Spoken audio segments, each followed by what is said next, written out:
Eu acho que a satisfação maior da profissão do papiloscopista é justamente esse, você dá identidade para essas situações como de desastres em massas, nessa situação de você ter certeza que a Polícia Federal está emitindo um documento forte, que é um documento de passaporte, está emitindo um documento de identificação de estrangeiro. Tem as situações também de casos criminais não resolvidos, que a gente consegue uma solução a partir da identificação da autoria, né? A partir desse confronto papiloscópico, do fragmento com registro de pessoa. Então, assim, ela dá uma amplitude muito boa em relação à identificação.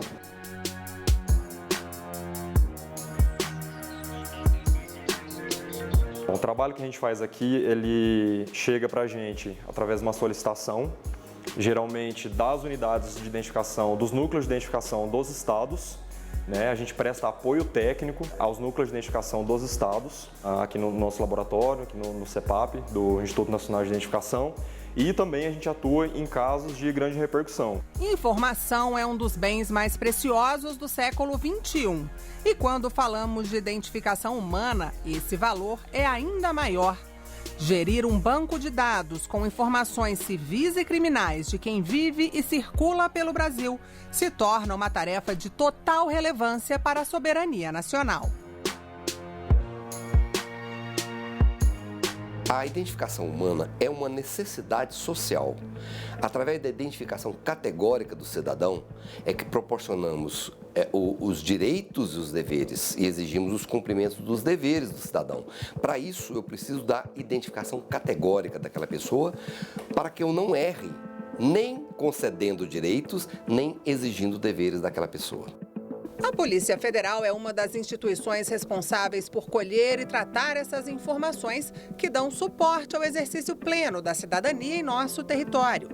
E é justamente a forma de lidar com esses bancos de dados preciosos que nós vamos mostrar hoje.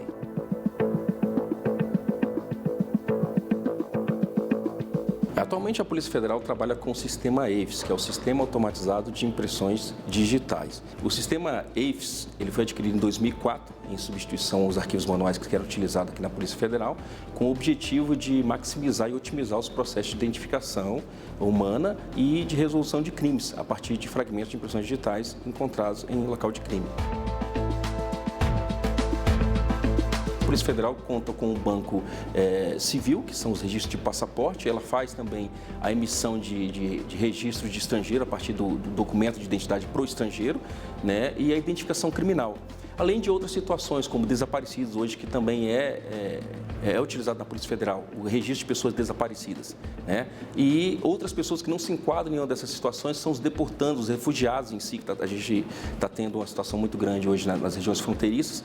Então, todas as pessoas são cadastradas na base da Polícia Federal. No momento que ela vai solicitar esse documento de passaporte ou que o estrangeiro vai solicitar uma identidade de estrangeiro, o RNM, tá? Ou no indiciamento criminal. A papiloscopia iniciou-se no Brasil, então, a partir de 1903 e é amplamente utilizada em diversos países, né? Então, por ser mais simples, mais exata, rápida, né? É mais barata, então ela tem uma exatidão que permite com que ela tenha uma resposta 100%.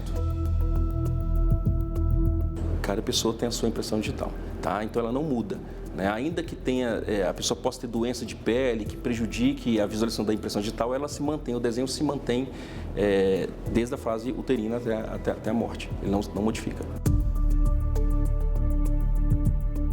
No trabalho do dia a dia do papiloscopista nas unidades descentralizadas, eles são acionados para em local de crime, furtos de agência bancária, assalto a banco, correios, enfim, os crimes gerais que podem deixar impressão digital em local são levantados e esses fragmentos, então, são processados também no sistema EIFS.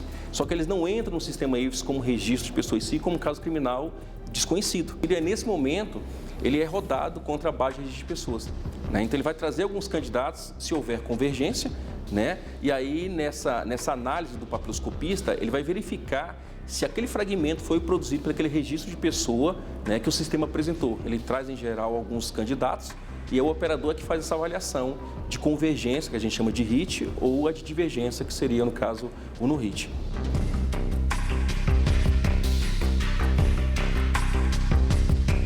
A perícia papiloscópica, ela tem o condão de colocar uma pessoa na cena do crime. É provar que determinada pessoa esteve na cena do crime ou que ela manuseou objetos relacionados àquele crime. Apesar de ser um processo conhecido, por vezes o meliante ele acaba se descuidando e deixando impressão digital no local. Em geral, os locais de crime ou locais de furto, etc., sempre deixam algum fragmento, alguma situação, e aí, dependendo da qualidade, a gente consegue sim melhorar e confrontar com o registro de pessoas.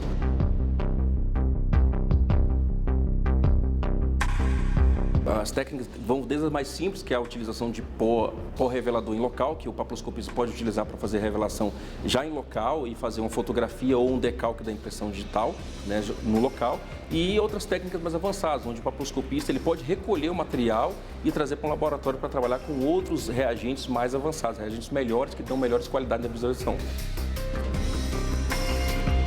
A gente já tem o avanço tecnológico e a gente já começa a ver equipamentos que fazem esse mesmo rastreamento, essa mesma busca por vestígios papiloscópicos, sem necessariamente ter que ser utilizado algum tipo de reagente químico.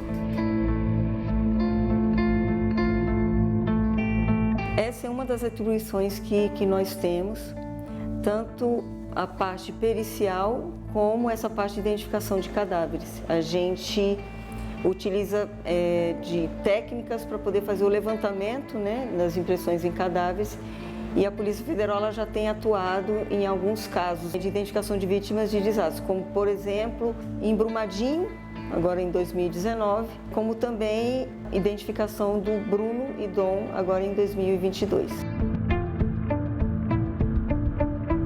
Apesar do sistema ele potencializar essa pesquisa, ele trazer candidatos, ele facilitar o trabalho no sentido de filtrar uma base de dados de 24 milhões, essa verificação, quando o sistema traz o candidato, é do papiloscopista, né? Então, é primordial o papel humano nesse momento de fazer a verificação e confirmar a identidade ou não de uma pessoa.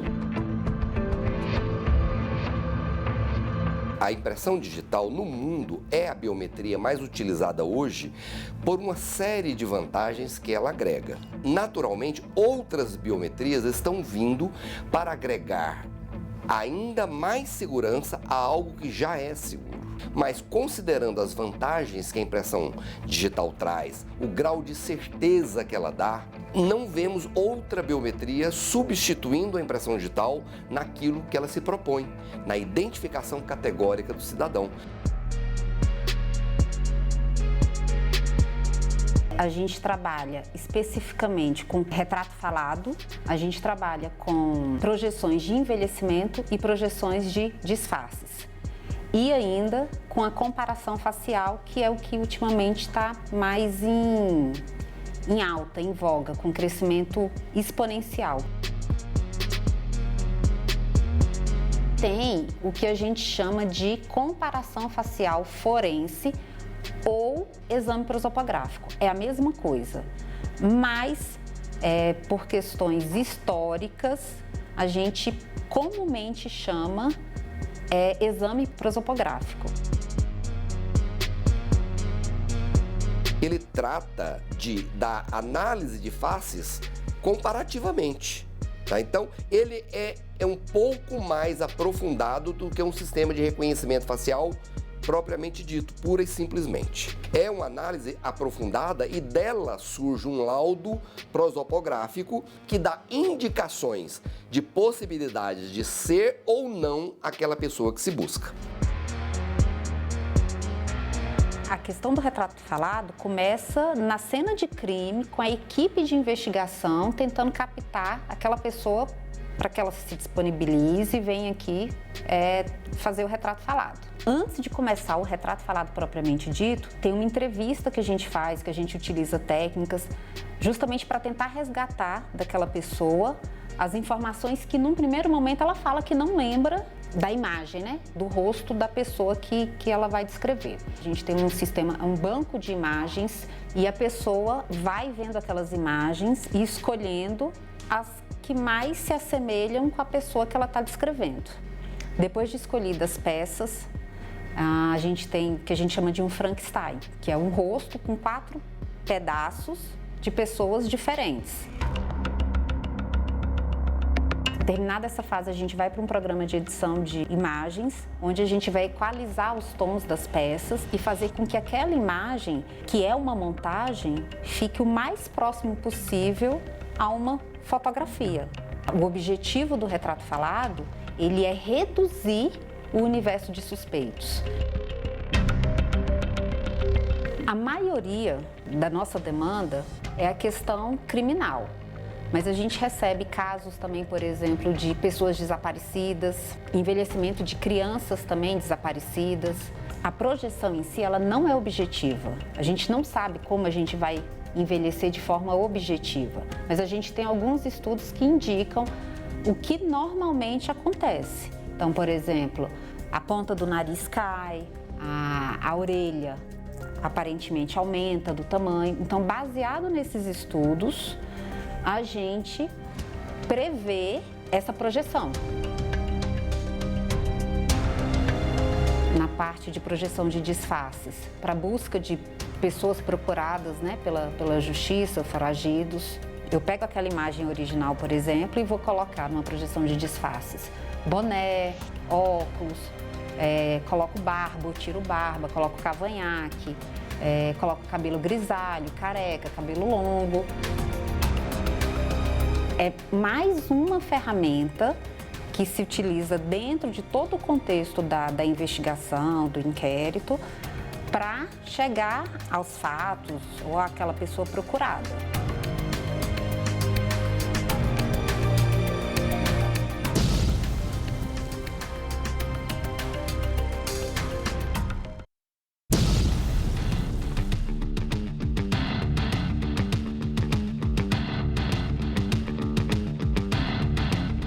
Quando se trata de identificação humana e investigação criminal, a Polícia Federal conta também com o suporte dos peritos criminais. É no Instituto Nacional de Criminalística que esses profissionais atuam, tendo como aliada a tecnologia de ponta. Nós analisamos no âmbito da Polícia Federal aqueles casos de crimes interestaduais, crimes internacionais, e todos esses crimes que são atribuição da Polícia Federal e onde são coletados vestígios biológicos, eles podem passar então pela análise num laboratório de DNA. O perfil genético, que é o produto final dessa análise de DNA, quando o crime não é solucionado, ele então integra o Banco Federal e depois o Banco Nacional de Perfis Genéticos para a gente encontrar correlações desses materiais biológicos com outros materiais biológicos ou com indivíduos que estão presos ou sendo investigados em outros estados. Trata-se de uma ferramenta inovadora que apoia a investigação criminal e a busca de pessoas desaparecidas no Brasil, onde nós utilizamos os perfis genéticos obtidos tanto de amostras questionadas, como vestígios de local de crime, como amostras de restos mortais, por exemplo, e comparamos com amostras de referência, tanto para fins criminais ou também para a finalidade de busca de pessoas desaparecidas. Podemos comparar, por exemplo, perfis de restos mortais com perfis de familiares de pessoas desaparecidas, ajudando também nessas investigações.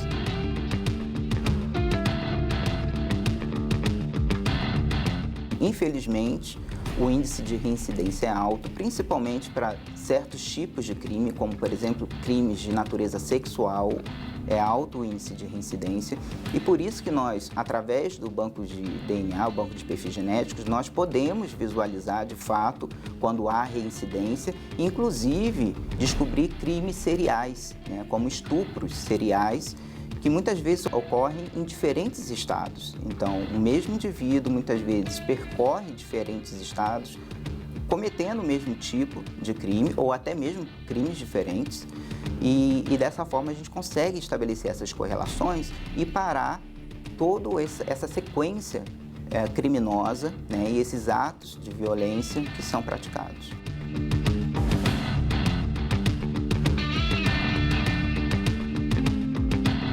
O mesmo Banco Nacional de Perfis Genéticos, ele trabalha em duas linhas de ação, tanto a linha criminal quanto a linha de busca de pessoas desaparecidas. o sistema é o mesmo, mas as bases de dados são separadas e não há cruzamento entre perfis doados para fins de busca de pessoas desaparecidas e os perfis doados para fins de uma investigação criminal. Quem doa para buscar seu desaparecido não vai ser confrontado com um vestígio de local de crime, o que dá mais uma segurança. Se você tem, por exemplo, um material daquela pessoa que desapareceu, como uma escova de dente, uma escova de cabelo, um cordão umbilical, um dente de leite, esse material pode ser usado para buscar seu desaparecido dentro do banco de dados. Ou se não tem esse tipo de material, o próprio familiar pode doar o seu material genético também, que de forma indireta nós vamos conseguir chegar no potencial perfil genético daquele desaparecido.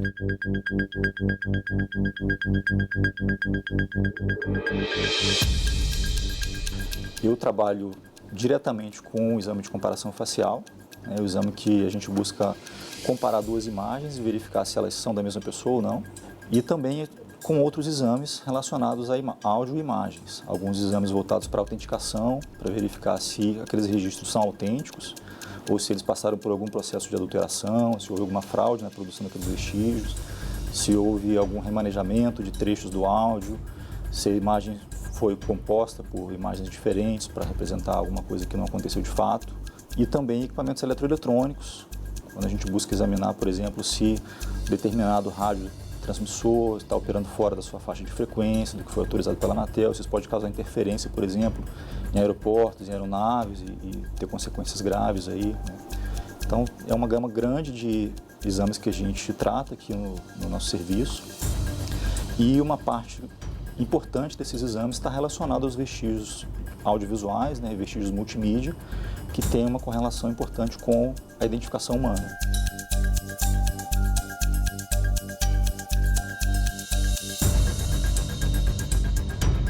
Os exames de comparação biométrica, tanto de comparação de locutor quanto o de comparação facial, são exames que a gente chama de multidisciplinares, porque envolvem conhecimentos no caso da comparação facial, de anatomia humana, de processo de envelhecimento, de processamento digital de imagens, para entender que tipo de degradação aquela imagem pode ter passado e que introduziu algum artefato então, que possa ser confundido com alguma característica da pessoa originalmente, mas que na verdade pode ser uma degradação da imagem.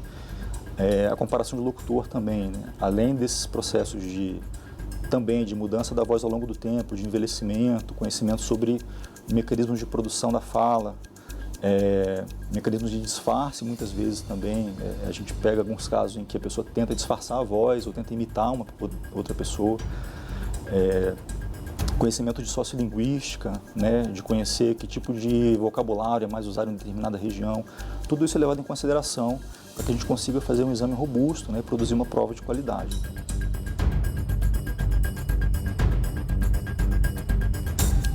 O WhatsApp tem sido uma fonte grande agora de vestígios para a gente, né? Áudios que são, por exemplo, compartilhados em grupos de WhatsApp, são encaminhados, são difundidos aí, fazendo ameaças ou relatando um determinado fato criminoso. Também é importante, muitas vezes, checar a autenticidade desse áudio e também a origem, né? Quem foi que produziu aquele áudio.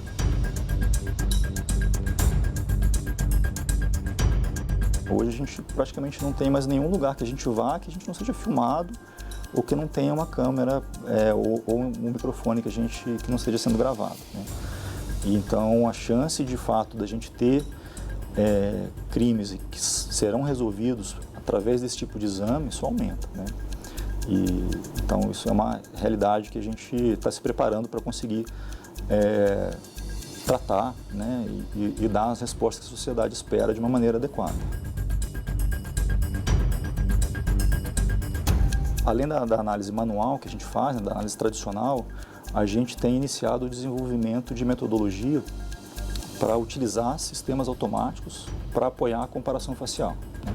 Então a gente está desenvolvendo metodologia aqui no Instituto para incorporar o uso de sistemas baseados em inteligência artificial como ferramenta de análise para o perito. Então a gente está caminhando para que o exame de comparação facial e também o exame de comparação de locutor passem a expressar os resultados da mesma forma que os exames de DNA.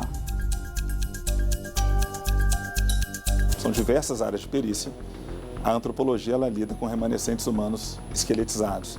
Então chega uma ossada, na realidade da Polícia Federal, ela vem aqui para o Instituto Nacional de Criminalística e quando ela chega aqui, ela é examinada para falar algumas coisas.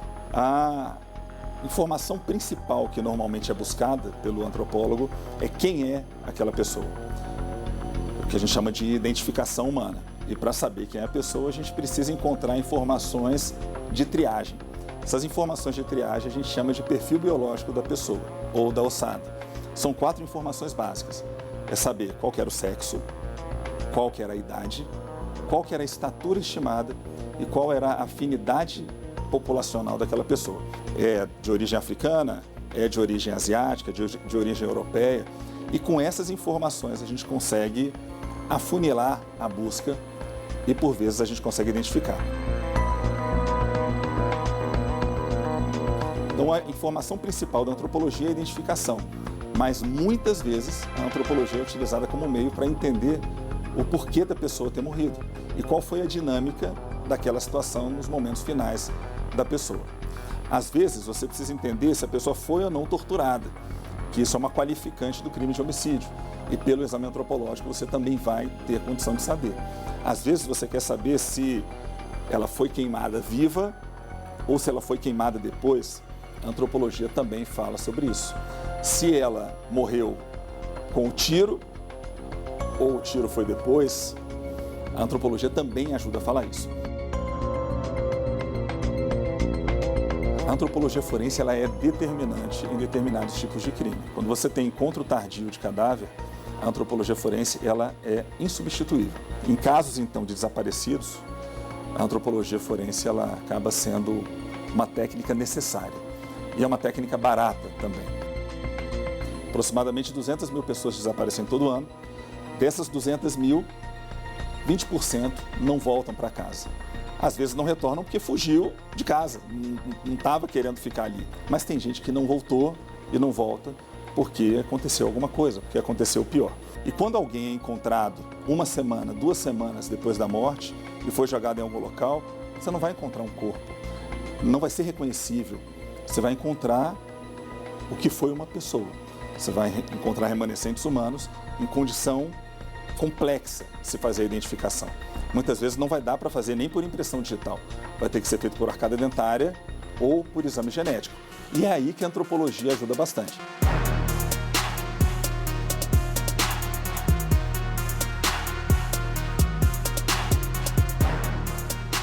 Nessa área, eu posso dizer que praticamente toda semana eu tenho essa satisfação de resolver algum caso, seja um caso criminal ou um caso de pessoa desaparecida.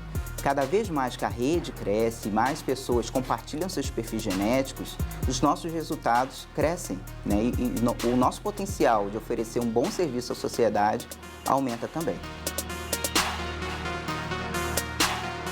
É uma responsabilidade muito grande por um lado, mas também é uma fonte de muita satisfação quando a gente consegue ajudar a elucidar um caso e tanto colocar um criminoso, né, ajudar a condenar um criminoso, quanto ajudar a tirar um inocente também da linha de investigação e evitar que um inocente seja condenado. Para mim é muito satisfatório, não só trabalhar nessa instituição, na Polícia Federal, mas também exercer especificamente o cargo que eu ocupo, que é de papiloscopista. Trabalhar com a identificação de vítimas de desastre, você dar um nome para a vítima de desastre é muito nobre. Tem um caráter humanitário espetacular. E eu me sinto muito orgulhosa por fazer parte dessas equipes que atuam conjuntamente na busca por essas identificações.